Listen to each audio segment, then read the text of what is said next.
Well, kids, when we say temperatures move with the sun, obviously air can move, ocean waters can move, but ocean doesn't move that fast as you saw in the animation.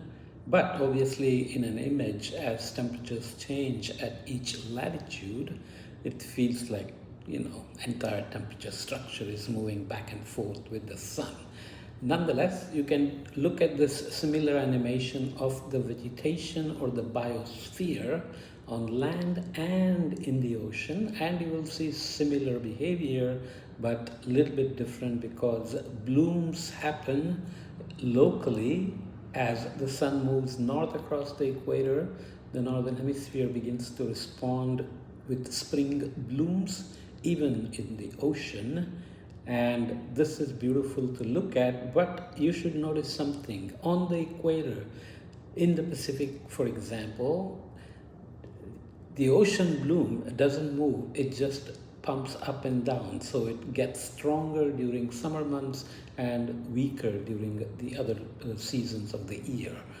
Why is that? Because the upwelling is locked to the equator, it cannot change in latitude. So, in fact, from the satellites, which is what these images are from, you can see the geographical equator only in this variable called the ocean color, which is a measure of the chlorophyll in the ocean. So photosynthesis. Why is that? Because if you look at winds, as you saw, and temperatures and humidity and rainfall, they are converging at something called a meteorological equator, which is our ITCZ intertropical convergence zone.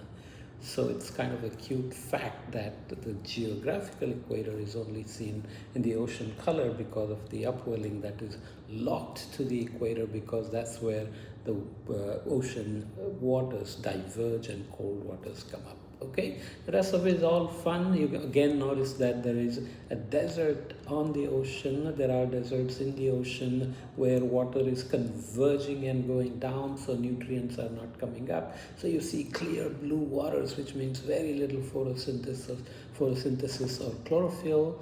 And on the land as well, you will see where the winds are sinking, you have clear skies and no rain. So even in the ocean, the deserts are the region where the winds are sinking, but that's also where the water is also sinking. Okay, it's cute stuff.